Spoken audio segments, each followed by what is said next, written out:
Right, hello everyone.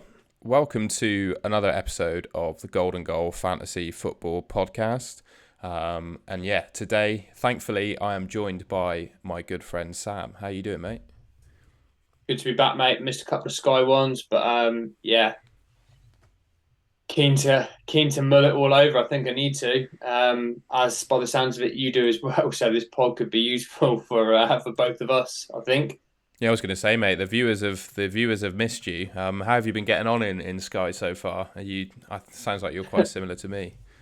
Yeah, I just looked at your ranks from your screenshot. I'm nearly identical, but then again, we've obviously had sort of group think, haven't we, in terms of the way we started. So yeah, not a terrible start, not a great start. I missed the Jesus Hall at the weekend, having taken him out, which was a planned move from the start. So I started with Jesus, took him out for Haaland on that Sunday for the Hall versus West Ham, and then obviously didn't have Jesus for the Leicester game. So that hurt me a little bit, but yeah, not a disaster, not an amazing start, somewhere in the middle. And by the look of the points, definitely something that can easily be rectified with some good strategic thinking and transfer activity.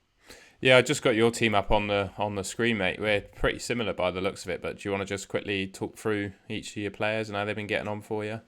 Their Yeah, so performances. this is my second team, although it doesn't really matter at the moment, does it, with the two teams?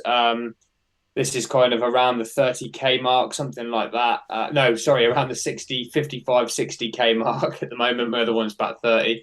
Um, so yeah, got Allison in goal, and you look at these. I think Sky's quite brutal, isn't it? And I was thinking about this when I was a bit disappointed on the Jesus thing at the weekend, like how brutal it can be, but then it can obviously play into your hands if you make a right pick. And I think Allison's a great kind of example of that. Lots of people have been on Raya, Henderson, Edison. We've decided to go with Allison. 2 games, clean sheet gone, no saves bonus.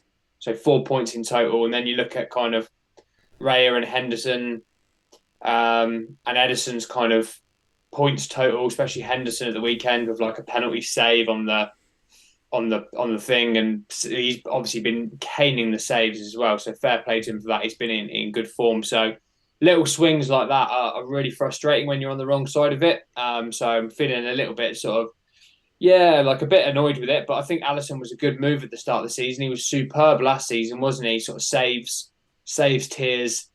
Often Liverpool's best player or one of Liverpool's best player. So I think the right move was made to start with him. It's whether I now continue, which obviously I think we'll discuss later on.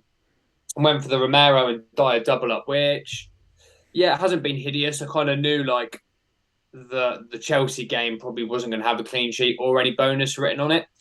So the fact that Romero kind of picked up bonus in both games, and the first one Dyer was obviously super close, is like, I think there's definitely points to be had from both of them. But again, I think Dyer's probably in my thinking in a little mini wild card overhaul of some sort to probably move on. Although I do feel like he will be a good pick later on down the Yeah. line. I do think he'll start picking passing up. I was saying on the couple of solo ones I did before the season, he scored 180 points or something last season. I think if you just leave him in your team, he'll pick up 200 points this year. I think Wolves, they'll likely keep a clean sheet and get passing bonus. And yeah, future games from there, I think Spurs got a really good fixture run coming up as well. So he's the I kind of think we're player, isn't he, Dyer? You take him out and he starts doing well. That's I that's think that's what we'll do. Yeah, absolutely. I think when you reflect at the end of the season, it's really easy to say, oh, I should have just left X player in. But when X player affects a move for a Hmm. better player, that's where the nuances lie. And so it's really easy to say, like, Dyer 180 points, leave him in all season. But he's 8.4 million. If you need a Chelsea captain, which I'm going to want at some point, I haven't got one at Yeah, the you're gonna have to moment. sacrifice him, aren't you? Exactly. So like that given player has to fit in with your structure. And so that's why he's potentially on the chopping board. Not that he's not a good pick. I just think I need those funds to potentially fund future captaincy days and things like that. Happy to leave Romero. I think having one Tottenham defensive cover is absolutely fine for me anyway. Moving forward, but currently obviously have them both. Saliba, obviously the own goal, but I was chatting to some couple of die-hard Arsenal fans 2 days ago, and they said I mean, I didn't watch the game. I've seen the highlights, but they said Saliba was still superb in that game. So, and I said, is there any chance, potentially any chance of him being dropped? They were like, no way. He's been our best defender. So I don't know the answer to that, but that's just chatting to a couple of diehard Arsenal fans. I'm sure other ones have their opinion, but either way, by the sounds of it, Saliba started life really well Yeah. this season at Arsenal, and there should be no reason why he won't continue. And for 7.4 million? He looks a bit of a set and forget at the moment, doesn't he, Tom? No, completely agree. Yeah, I just you'll see it my team, so I won't give too much away. But yeah, I just couldn't fit him in. But yeah, he's even though he got -1 in against Leicester, I think again he's just one of those players you can leave in and he'll pick up points at least until he. I don't even know if he'll get dropped. I think, like your Arsenal friends were saying, genuinely, I think he's better than Ben White. So because everyone's saying that when Tomiyasu comes in, it might be a risk that Saliba gets dropped. But honestly, I think Ben White is more at risk than Saliba. But yeah, well, remains to be seen when that all happens, isn't it? Yeah, and I'm sure by that point there'll be another enabler, either midfield or defensively. Again, that we'll probably talk about that will be valid to then make that change anyway. So doesn't worry me at all at the moment. Got some nice fixtures, so happy to leave him as long as he starts. Salah, yeah, a couple of blanks, disappointing. Liverpool, just in general, disappointing. From a fan perspective, like without trying to get too concerned, like apparently our Liverpool's XG has been the highest in the league in the 2 games so far, but just from sort of 10 or 11 injuries from a squad depth perspective, look, just maybe not quite as strong as last year, and with Nunes coming in and to bed in and stuff, like not really concerned, but like certainly a little bit more alert on Liverpool and just seeing where they go and how it looks in the next few games. So obviously need Salah at the moment for the United game and happy to hold, but yeah, I do think potentially, you know, I can't believe I'm saying it, but could be on the chopping board, but we'll have to see. Son, I've had Son from the start. Happy to leave at the moment. I think we were just chatting off air, weren't we, about Spurs, like quiet versus Chelsea, but Son's a really, really good player, and something like 4 shots in the box in that first game of the season against Southampton, and looks very, very attacking. Looks more of the attacking player out of him and Kane, doesn't he? In general play. Yeah, he's the furthest forward of the Spurs players on their heat maps. Yeah, I'm not sure how he'll go against Wolves, just because of the nature of the way Wolves play, but um, I think happy. I think they'll do quite well because Wolves are playing a back four now. They And I are, just think yeah. that completely transforms how they play. They're playing a bit more passing football as well, which might help Dyer and Romero, but I think it will also help Son and Kane with getting some goals. Because you think last Yeah, season, low block teams, Spurs struggle, but Wolves aren't a low block three at the back team anymore, so I think it could be quite different. we'll see, won't we? We'll see on that one. They still haven't conceded tons of goals, have they? So Wolves, that is. So again, it's quite early in the season, isn't it? And I think this is why I'm like looking for patterns, but not trying to sort of jump too much on loads of changes, because these players that I'm looking at right now could actually start Hmm? kind of producing the business, and I don't want to sort of waste moves. So I'm very kind of watchful on that. Kamara and João Paulinho as my two enablers. So I started with Kamara, and I actually started with Thiago Alcantara, who got injured. So I thought the money was going to come in very handy. So I downgraded Thiago to Paulinho. Um, and yeah, he was like one tackle off at the weekend again, wasn't he? So like happy to leave him. Kamara got passing again. So yeah, really happy with those two for now. Again, another enabler might show up over the next 4 to 6 game weeks that maybe is a better enabler, but at the moment, I'm happy with those from the information we've got. And then Wilson and Haaland. Wilson obviously a goal in the first week for me, and then I didn't see, but unlucky to have his goal disallowed against Brighton. I don't know if you saw it, I Tom. didn't. I was listening to it, I think, on the radio or something, and yeah, he had one ruled out. I don't know how unlucky it was, but he had the ball in the back of the net again. Yeah, Again, he's potentially someone on the chopping board, and it's not because of what value he'll bring at 7.9 million. He's averaged like a goal a game, isn't? No, sorry, a goal every 2 games. So we know when he's fit, he's a great striker. Um, but he may be coming out, so I can get Jesus in, and then Haaland. I saw you chatting about Haaland earlier online and agree with it completely. Like if Phil Foden had just squared the ball for the tap in, that was a goal and an assist, wasn't it? Yeah, I For can't. an 8 touches or whatever it was.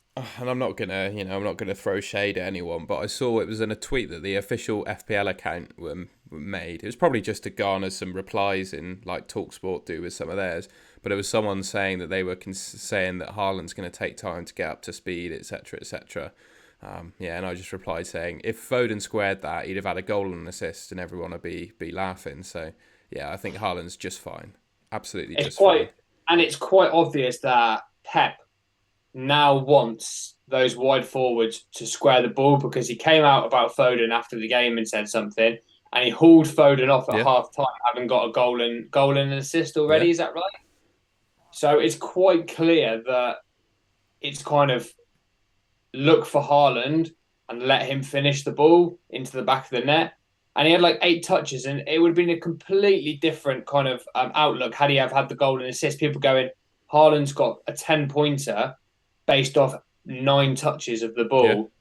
He's essential versus he got only an assist, 8 touches, or is he, only against Bournemouth? So I think like, yeah, he's shown what he can do against West Ham. He drags defenders right, left, and centre. They're going to be watching him. Of course, he's an absolute beast. So yeah, I'll be holding Haaland until he goes out with an injury. I'm sure. Well, yeah, I think it's only been 2 games, hasn't it? And he's only scored in one. But I genuinely think he's as good as people thought he would be. Like I have no question that as long as he stays fit, he'll score at least 20 goals, easy. Totally agree with you, mate. He's the real deal, isn't he? I'll quickly flash up my team, although I don't think it's Yeah, sorry, too. mate. Oh, that's all right. I rambled on a bit there about that, but No problem at all. I don't think it's too different from yours. I went a slightly different route with my captain on the Sunday with this team. I actually picked Thiago Silva. I don't know, everyone was raving about Koulibaly and not really mentioning Thiago Silva, whereas he sits in the middle of the back three and has a good goal scoring record against Spurs. Comes up with quite a few goals here and there. So I thought I'd go with him as my captain, but just unlucky really on the rub of the draw, I suppose. He was the one that yeah. didn't get any returns. He just got some passing bonus, and obviously they conceded a couple as well, so it was just 3 points. On another day, Tom, it's Thiago that knocks in a header like he has Exactly, done in the last two exactly. games against Spurs, and he's the one with the massive haul. So I think again, like good decision, just the wrong day decision before, and then just another player on the day that got the haul. Yeah, What can exactly. you do? Exactly. Just thinking who's different in this team. Yeah, I've got Ruben Diaz. Unfortunately, he got hooked before he had passing bonus against Bournemouth, so I'll just leave him in. But I think against Cancelo, he's now a few points behind. So I initially started this team with Diaz and Matip to try and spend some money on some less cheap enablers. So I've got the likes of Guimaraes and Johnson in midfield that you'll see there. But yeah, Brennan Johnson, I feel he's close to the chopping block really. I've got 8.2 million ish to spend on someone to replace him, so I'm gonna have a bit of a think as to who comes in there. The rest of the team same as yours, apart from Jesus and Bruno G. A bit sceptical about Bruno G. Just with the next fixture being City, probably get tackles to be fair, so it's not the end of the world. And then Gabriel Jesus did brilliantly against Leicester. And looking at my team, he's probably going to be my captain on Saturday against Bournemouth as well, which I'm quite comfortable doing, to be honest. Yeah, nice. That's obviously a decision I've got to make. Do I bring him back in or do I captain Sonny? Um, yeah, And I think for me, I said about Thiago Silva being unlucky, but I think I'll just leave him in now. I don't see any reason to get off him again. I think I'll just leave him in. And look at his next game, mate. Leeds. yeah, It's a nice fixture. yeah, I think I'll be just leaving him in. But yeah, that's my team. I don't think I have many major transfer plans. I think the two that I'm least happy with are probably not. I'm not unhappy with Bruno G. I just think I could downgrade him to Polinia, get myself a lot of funds, and then upgrade Johnson to maybe even Koulibaly. I think I can get up to him if I do that. So that looks like quite a good move. Yeah, yeah, definitely.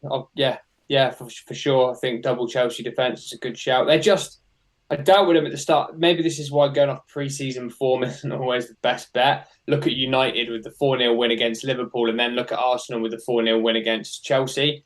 I was like dead set on starting with at least one Chelsea asset, and then just got put off by them at pre-season. And they just come back into the season, and Tuchel just does the same thing with them. They're like solid at the back. They're fairly uninspiring going forward, in my opinion. Anyway, obviously Reece James is a great player, and Sterling and stuff, but they don't score a heap of goals. But they're just a very good team, and yeah, I don't know why I doubted it at the start of the season. So now I'm like thinking about bringing one in. Um, into the team. So I like the idea of a double up, mate, for sure. I thought I'd do a little bit of a special feature on this episode. Nothing too special, but I think it's something that everyone's monitoring quite closely.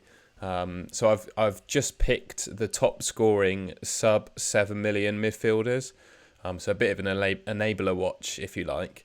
And the first three I've got on my screen at the moment worth a little chat through are Caicedo from Brighton, Kamara from Villa, and Josh De Silva from Brentford.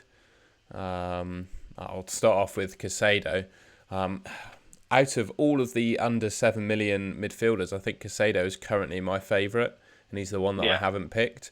Just because, I'll talk about Kamara when we get onto him, but yeah, looked really good in both the games in my opinion, and he's picked up tackles here. And my point I was going to make about Kamara is in against Bournemouth and Everton, he's picked up passing bonus, but he's not quite been there in terms of tackles. No. Palace playing the way that they do, West Ham and Arsenal and City next. Bit sceptical as to whether he can pick up passing bonus. So it'd be interesting to see if the tackle numbers pick up for Kamara, because if it's only passes that he's getting, I don't think that's going to be very consistent. Can you remember how many? Did he have two or three tackles in the last game as well? He Let's have a definitely quick had. look. Yeah, I can't remember how many he had, but he definitely had a minimum of two. Did he get quite close? Okay. Yeah, well, two's obviously halfway there, isn't it? Probably overthinking it really. It's just stick with him. There's No, I absolutely think no it's reason good to to take him be out. uber critical on these players, mate. It really is, and try and pick the best one. I would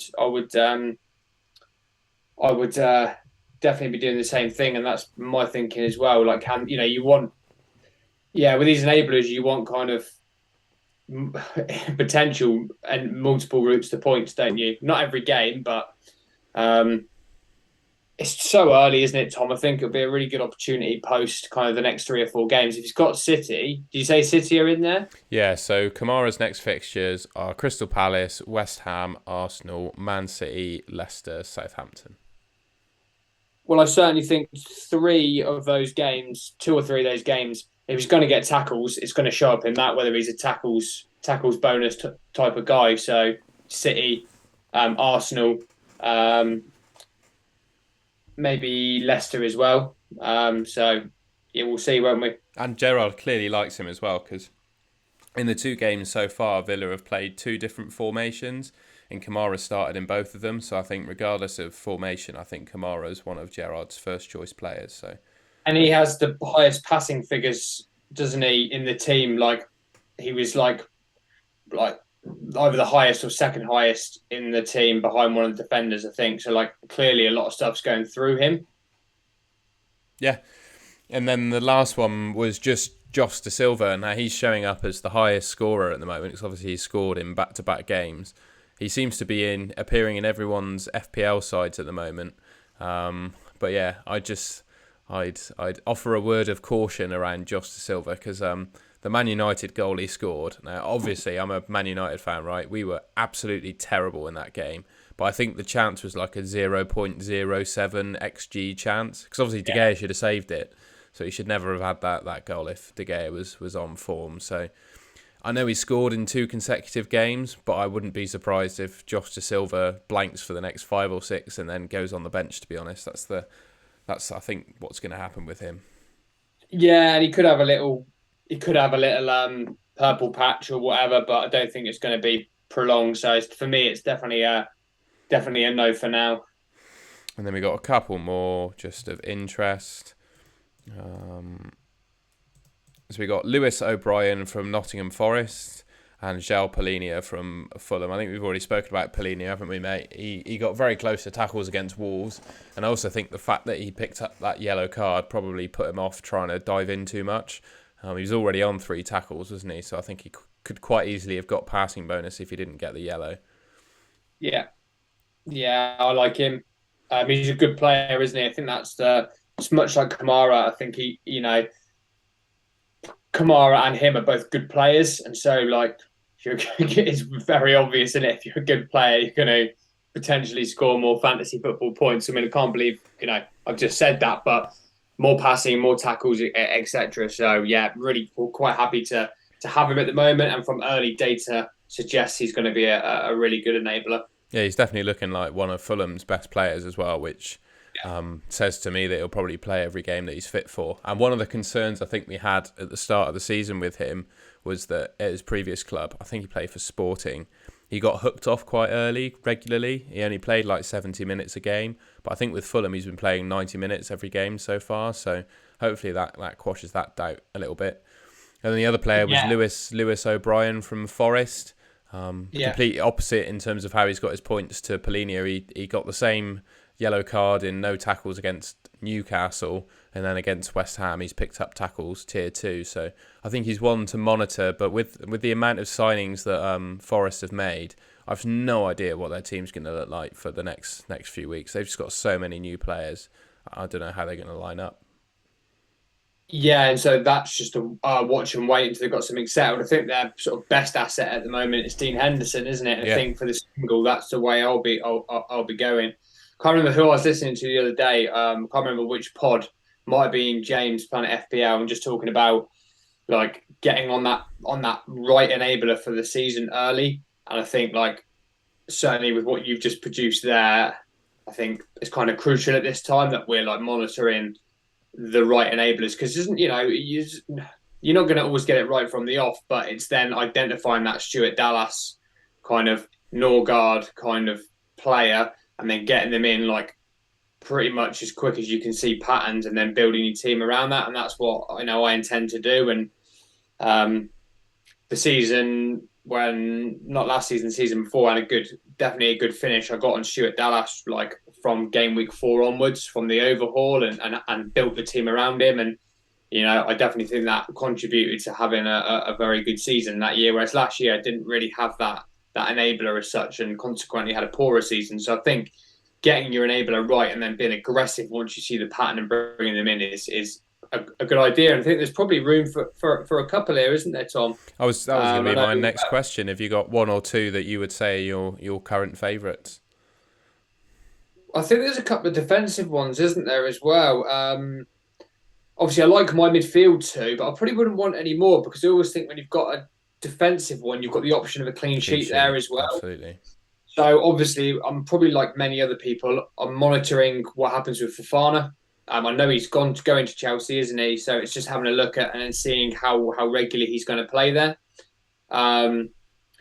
Passing, obviously, clean sheets become a really good option for him there. I don't think he's very prolific in front of goal, so that's fine. But if you're a 7.5, isn't he? Yeah, 7.5 million Chelsea defender. That's pretty. He'll break the game if he's a regular starter because he'll be a 10-pointer every time they keep a clean sheet. Saliba, we've already talked about. I think there is a little team to mention here, Tom, and that's the Wolves defenders, Collins and Kilman. They've racked up passing bonus twice now. Yeah, Kilman's £8 million, so he's the same as Zinchenko. So I know most people are probably going to go, well, if I'm going to go 8 million, I'm going to go Zinchenko. But Collins is 7.8, and he's had passing bonus in both games. And then obviously Johnny got tackles tier. So yeah, and Aiden Nuri got tackles tier as well against Fulham. So there could be some value in that Wolves defence. I think it's just one to watch for sure. I mean, Aiden Nuri keeps kind of pulling out bonuses and gets some cleans here and there for 7.3, then he could be a good option, couldn't he? Yeah, also, obviously their fixtures are horrendous still, but I really like the Palace defence. I think I tweeted this morning just saying Palace, I think they've quietly built themselves a really nice team. And those two centre backs, Guehi and Anderson, I think they've really come on in the last couple of years. I didn't even know who Guehi was when he first signed for Palace, but they look really good together, and they're making lots of passes. So yeah, once their fixtures change, I think that might be my way to claw back some ground is get on some Palace defenders. Yeah, I'm exactly the same, Tom. I think one of those would become an enabler for me. Anderson's 7.9 is a quality centre back. He reminds me of that little patch that Vestergaard had when he Yeah. was good, like like a Rolls Royce style. I know that like Vestergaard didn't carry it on very long that season. I think he's in one of your like top 11 of players never to pick again, isn't he? Your good season where you said you had Dallas, I had Vestergaard instead, Yeah, and he absolutely screwed me. So but he was good for a little patch, wasn't he? Where he was like, I remember he got like 7 scoring point goals, getting City, passing yeah. bonus, absolutely. So they're both on my radar. I don't know when like you class that fixture run to be good because after City they've got Brentford, Newcastle United, Brighton, Chelsea, Leeds, Leicester, Wolves. I mean, arguably at the moment, United's a great game. Brighton's a good game. You know, Chelsea's probably the hardest one there. So in the next kind of one, really after the next couple of games, you I'd could say start after the Man them. City game, you could Yes. feasibly get on them. I've just pulled up a fixture grid for FPL, but it tells you the fixtures, isn't it? So yeah, after Man City, they got, like you said, Brentford, Newcastle, United, Brighton. Yeah, I'd say good chance to hop on after Man City. Yeah, and I wouldn't be against a double up if some people are looking at that as a double kind of the double enabler. Like you said, he's building a good side there. They look solid, and if you can get like them conceding, but both of them getting passing bonus, you're looking at 10 points, aren't you, for a game they've conceded, and then 20 points for games that they keep a clean sheet for 7.9 and whatever. I think Gay Guehi's here, 8, yeah. so is he 8? Is he? So Yeah, so yeah, it's it's good. nothing between them, yeah. It's good value for sure. And I know you clocked this earlier in the preseason saying about their stats last season, like they underperformed defensively. So yeah, I think it's one to monitor, and I wouldn't be against someone bringing them to it, or one of them two in, or either of them two in at some point. I'll certainly be looking at it for later on in the season myself. Let's have a quick look at some Twitter questions. I'll read one out, and then I've got to plug my Mac in because it's about to die. J Sky FF, similar question to me. He's asking, what would you do with Brennan Johnson? Yeah, you've got him, Tom. So you Do you want me to answer that one? I'm just plugging in a second. Yeah, I'm thinking of selling, mate. In the team that I have Brennan Johnson, I don't have Polinia. So my thoughts were I could just downgrade him to Polinia and then get myself someone more expensive than Bruno G to replace Bruno G as well. So maybe like doubling up on Chelsea defence or something like that.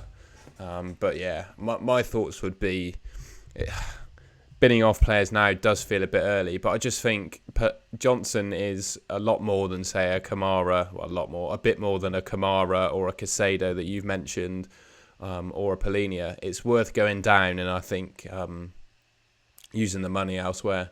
Like you were saying, you say sometimes you think you could just hold on to players, but then you got to think about how much do they enable elsewhere, and if it does enable an upgrade elsewhere, it might well be worth just bidding him off, to be honest.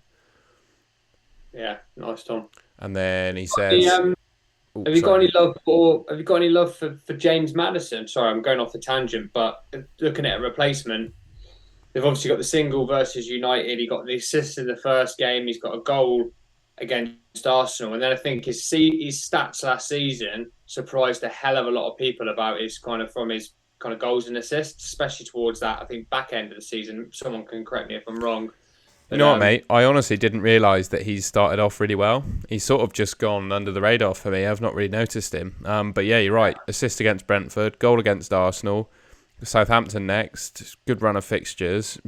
Yeah, I don't hate that at all. And you could use him as the single on the Manchester United game. You know, with the way that Manchester United are looking defensively, and you know, I know that Leicester aren't great defensively, but it doesn't matter for James Maddison. You know, there could be something in that for him. He's one that I'm definitely watching.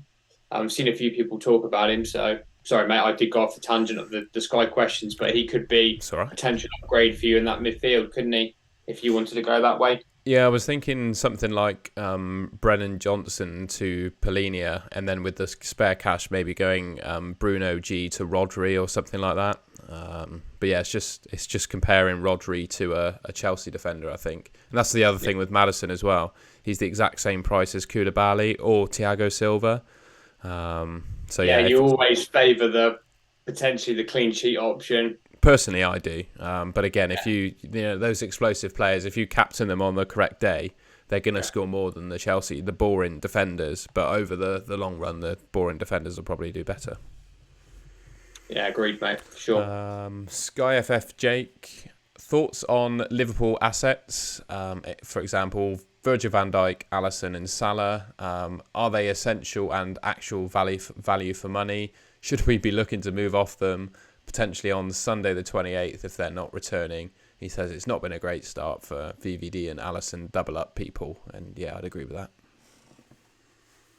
Yeah, we'll go back to my point earlier. I think for a team of Liverpool's quality, it's too early to throw all the bathwater out the tub at the moment. And VVD's had passing bonus in both games. So if you think what you've just said in that statement there, which is exactly how I feel, but VVD's still come out with 10 points from 2 games or whatever it is. I can't, yeah, 4 and 5 or 5 and 5. I'll have to have a quick look to get that corrected for myself. I think it might be 3 and 5 because they conceded a couple. No, 4 and 5. 4 and 5, cool. So if you're looking at like baseline of 4 and 5, it's still pretty decent. Alisson, you're in your absolute right minds to start at least thinking, for £8 million, could I do a downgrade here to like a Henderson or Raya or something like that? Who's getting plenty of saves, and then use that money elsewhere. The thing that worries me about Salah is he's always like the highest points returner every year, or one of, isn't he? And it's just like at some point he's going to go on a run, like he always does. So I struggle to take him out, but I do think you're more aggressive type player. Like if you're seeing him in a bit of a patch where he's not playing so well, then yeah, absolutely. If you think someone's going to outscore him, I always think he's not at his best when he's like after Christmas. He's had a good a good kind of bit of off season, hasn't he? So I'd expect him to start kicking back into gear, especially with the expected goals kind of stats from Liverpool as well. So for me, he's a hold at the moment, and we saw what he did against United last October, didn't we, with the hat trick? So Alisson potentially on the chopping board, sorry, in my opinion, but Van Dijk and Salah, it's definitely a wait for me.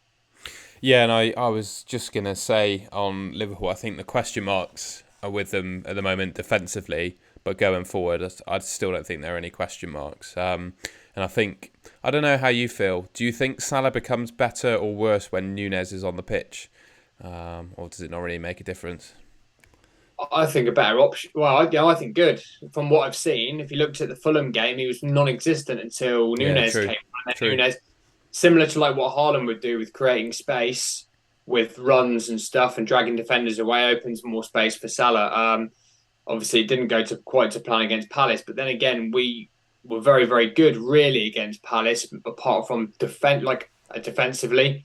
But Nat Phillips is not going to start every game for Liverpool. Joe Gomez, he felt something in the, I don't know. Yeah, he couldn't play the full 90, for whatever reason. But he was superb when he came on. I know it's hard to say in a 1-1 draw, and I was frustrated as anyone, really. But he was good when he came on, and I think if Matip and Konate aren't back, Joe Gomez will go back in there, all being well. And I think Liverpool will be better defensively as a result of him. They won the title with him at centre-back as well, didn't they? So yeah, it's the best defensive run, him and Van Dijk. And I firmly believe that Gomez is Liverpool's second best defender when fit. That's and I've seen Konate. I mean, Konate is a beast. Matip's very, very good as well. I think it's a very close run between Konate and Gomez when they're both at their kind of fittest and healthiest. So I've got no real concerns if Gomez comes back into that side. I think he makes Liverpool a better defensive output. As I said, don't throw the bathwater out the tub with Liverpool just yet, but certainly keep your eyes on how they go. 10 or 11 injuries, Tom. So that's obviously, going to have a marked effect on the team. Next question, and it involves some fixture analysis, so I might have to get my phone out to have a look at that. But all in FPL, which I believe is Josh Waldridge's podcast. So thank you for asking this question. He says, can you see any good moves at all over the next couple of weeks that involve selling a highly owned player? I've got one immediately that I could just remember, and that's selling Harry Kane after the Wolves game on Saturday, buying Haaland, captaining against Newcastle, and then you could buy a Spurs player again on the following Sunday. So you sell your Spurs asset on Saturday, captain Haaland on Sunday, captain him again on the Saturday against Crystal Palace if you wanted to, or just have him in the game for the Saturday. And then you could bring them out for the Spurs asset again on Sunday the 28th against Forest. That's the immediate thing that I can see. Nice, mate, and that's explosive player changes right there, isn't it? I'm just seeing if there are any others. Again, people were talking about selling Jesus as well. I think Chelsea have a good fixture gain over Arsenal over the next couple of weeks. So you could feasibly sell Jesus. Well, I'm not sure I will be, but you can sell Jesus on Saturday. You get Chelsea playing Leeds on Sunday the 21st. Chelsea then play Leicester. Actually, I'm not sure how big a fixture game that is. I think you might have to look at it over a couple of weeks. But I think there is a Jesus to Chelsea fixture gain transfer that you can make. But quite how effective that will be, I'm not entirely sure, because Jesus has looked really good. Yeah, that's it. You got to look at the cost of a transfer, haven't you, and what you perceive it to be, and then try and work out what you're going to earn, kind of what you want back from that. I'm just having a quick look now myself, Tom. While you do that, I'll quickly answer Mitch's question as well. He's saying Kane, Son or Jesus as captain on Saturday. And am I planning to skip any single game days? And he's saying not skipping last season cost him some points. I think out of Kane, Son and Jesus, I'll have Son and Jesus in my first team, which it's not very secretive because I keep telling people what my team is. But I think I will captain Son over Jesus. I don't know if it's me just wanting to claw some points back, but I feel that Bournemouth, I know they're not great defensively, but I think they will make triple efforts to try and mark Jesus out of the game, which will mean that other players might score the points as opposed to Jesus. Whereas with Wolves, I think Spurs have such a great front three. I think Son and Kane could do really well against them compared to Jesus. So I don't know. That's just my thoughts. My gut tells me that Son will do better, so I'm going to go for Son. And then on skipping single game days, at the moment, I'm not sure if I will cover the Leicester Man United game. I'm really not sure in that game who is the outstanding captain. I don't think there is one. Sam, you were talking about Maddison. That could be an option. But right now, I'm considering skipping that. Yeah, I think I just hearing that whilst I look at the fixture grid, and I'll certainly skip days where it really doesn't fit in with my longer term structure. I made so many mistakes last season of bringing in some really average footballer for a game day to get me 4 to 8 points to then have them lingering in my team, like Joe Willock, that Newcastle couple of singles, whatever it was. Like, I know Bruno was obviously a good choice around that point, but I had like money for Willock, and I just like, what a waste. So anything that I identify as not stand out and it doesn't fit in with a longer term structure, then I'm not going to bother. Yeah, I have similar stories owning Dubravka and Sarr from Wolves as well. Although I think I don't know. I just feel I got really unlucky on those single games. Whereas like with the Dubravka one, if people can remember, it was when the Everton fan, I think it was Everton, got on the pitch and zip-tied himself to the goalpost, and Newcastle conceded in like the 110th minute or something mental like that. So I just really got a bad rub. But yeah, if you see a single game there where you don't fancy anyone, the decision probably is just to bank the transfer. Don't use the transfer. I think that's probably a good shout, Tom. I'll go on to the next one from FPL Commander. I think we've already answered this one going through the enablers, but he's asking for the best Gibbs White replacements. I think my top 2, 3 are Kamara, Casado, and Polinia, I think, for that sort of value. Yeah, I definitely agree. Just going back to Yep. yeah, no, you finished that. I mean, yeah, I'm with you on that, Tom, for sure. Just going back to Josh's question there, I don't think there's too much on the Arsenal Chelsea front. Um, I was just yeah, thinking, I'm considering selling Allison as well and just biting the bullet, going for Henderson and then upgrading elsewhere. And obviously, Allison will probably score more points than Henderson, but I'm hoping the other upgrades will make up for it. yeah, I'm debating the same thing, Tom. There's a Forest single along the way there, isn't there, There as are well? so many, honestly, mate. I think during October, there are 5 or 6 games where you'd want to captain a Forest player. So Yeah, just having Dean Henderson in your team for that period of time. So, yeah, Friday, 16th of. So let's start. So they start on the 12th of September. Forest have got Leeds away, so you'd captain Henderson. On Friday the 16th, it's Forest, Fulham, Villa, Southampton, so you'd captain Henderson. nice fixtures that. And then game week 9 after the international break, Leicester at home to Forest, so I think you could Yeah, reasonably captain Henderson there. Following week, it's Nottingham Forest at home to Villa on a single game day on Monday the 10th, so you'd captain Henderson then. And I think that's where it ends. But there are 3 or 4 occasions where you'd probably want to captain Dean Henderson. So yeah, yeah. So that's again going back to the thing earlier. Like, if you could to get rid of Allison to allow Henderson to come in and free yourself. How much is Henderson? I think 6.5. 6.5. So that's 1.5 million. Yeah, You'd gain. that's your upgrade sorted, isn't it? So yeah, for me, Allison to Henderson would allow me someone like Wilson to Koulibaly. So I think that's a really attractive move to me.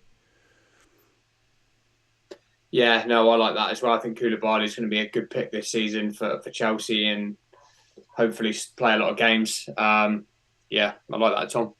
And Tommy Smith, he hasn't given much away about who his goalkeeper is, but I think he might be Allison if he's looking to downgrade. But yeah, he says he's thinking to downgrade his goalkeeper and bring in Meslier to free up some cash.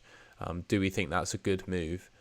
I think downgrading your keeper is fine, but I'm not sure Meslier is the one I pick. Leeds don't really look that much better defensively.